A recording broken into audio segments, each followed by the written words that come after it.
Very good. Doctor Banerjee, 10,000 crore का budget लेकर के आप गिनती कर रहे हैं, 10,000 करोड़ का, और ये तो भीख दे दिया 2,000 करोड़ का बजट। और उसके बाद यहाँ बड़ा बड़ा चमकता हॉस्पिटल लिफ्ट से खुला गया, और आपका वो क्या होता है, वो जो चमकता हुआ, and how you feeling, patient को अंग्रेजी में टकाटक बोल रहे हैं। ये हमारे देसी इलाज वाले मिट्टी का लेप चलाते हैं, बेवकूफ कहीं का। ये लेफ्ट लिबरल वाले, ये लुटियंस कहाँ हैं भाई? मैं ये ढूंढ रहा हूं, ये लुटियंस वाले। इंडिया इंटरनेशनल सेंटर वाले ऐसे करके बैठते हैं। देखिए मैं बताता हूं आपको, खड़े होकर के बताता हूं आपको। ऐसे करके पैर ऐसे करके रखते हैं, ऐसे करके कॉफी लेते हैं। हाँ, अभी मैंने स्टेंट लगा लिया है। कॉफी ऐसे लेते हैं, कॉफी। अभी मैंने स्टेंट लगा लिया है, 25 लाख रुपए का ऑपरेशन हुआ, मैंने अपने वाइफ का कराया, बहुत अच्छा हुआ, बहुत अच्छा। आप वहां चले जाओ, मर रही है उसके बाद, ऑपरेशन के बाद, तो उसके बाद मर रही है 10,000 करोड़ रुपए लेकर के। डॉक्टर बैनर्जी बोलिए ना, और चाहिए पैसा क्या शोध के लिए आपको? कुछ किताब उताब लिखेंगे? जहां तक क्योर का सवाल है या इलाज का सवाल है, अरे डॉक्टर जैन ने खोल दिया पोल, साफ कहिए, आप चुपचाप रहिए मत, आप बोलिए। डॉक्टर जैन ने पोल खोल दिया, चारों ट्रायल में फेल हो चुके हैं।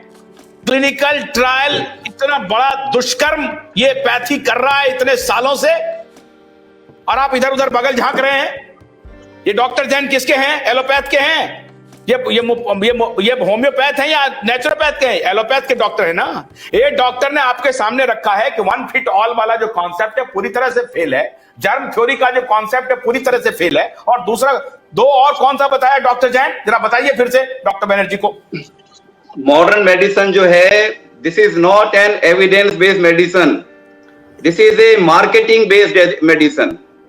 जितना खर्च रिसर्च पे होता है उससे कहीं ज्यादा मार्केटिंग पे और उसकी पब्लिसिटी पे होता है, तो it is not an evidence. मैंने बताया कि जर्म थ्योरी फेल हुई है, एंटी माइक्रोबियल फेल हो गए हैं, वैक्सीन बहुत लिमिटेड यूटिलिटी है, उसको बढ़ा चढ़ा के बताया जाता है, और क्लिनिकल ट्रायल का प्रिंसिपल पूरी तरह से फेल हो चुका है। अभी देखिए, मेडिसिन कभी साइंस था ही नहीं, मेडिसिन वाज एन आर्ट, तो फिर साइंस का कोई बात ही नहीं होता। जब इधर पकड़ते हैं तो इधर भाग जाते हैं, ये बात ही गलत हो रहा है तो जी शुरू से। फिर साइंस की कभी बात ही नहीं होनी चाहिए। Medicine is an art, always will remain an art, and we have killed the art and fragmented the science. Science को भी आर्ट जैसे करेंगे तो जो भी जर्म थ्योरी है, चारों थ्योरी है, उसको अगर ठीक से अप्लाई करेंगे तो उससे भी हमको फायदा हो सकता है आर्ट। तो हम अभी क्या है, सब स्पेशलाइजेशन सुपर स्पेशलाइजेशन किया तो एक एक टुकड़ा देख रहे हैं, मैकेनिकल मॉडल हो गया है। Actually allopathy has become mechanical model, fragmented science, and the art has disappeared. और इसके लिए हम पेशेंट को भी इक्वली ब्लेम करेंगे। जो पार्टनरशिप होता है, डॉक्टर पेशेंट पार्टनरशिप होता है, पेशेंट खुद एक्सपेक्ट करता है हमको सबसे मॉडर्न मेडिसिन मिलेगा, हमको दवाई से मिरेकल होगा, हमको अगर मैं मोटा हो गया हूँ तो हम बेरिएट्रिक सर्जरी कराएंगे। और आजकल अभी एंटी ओबेसिटी पिल आने लगा है, और अभी न्यू इंग्लैंड जर्नल में एक आर्टिकल आया है कि पॉलीपिल आ रहा है।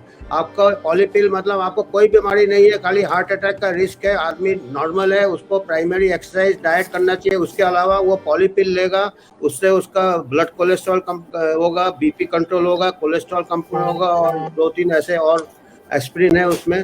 तो ये pharmaceutical equally the masses have to be blame. जो मिडिल क्लास, जो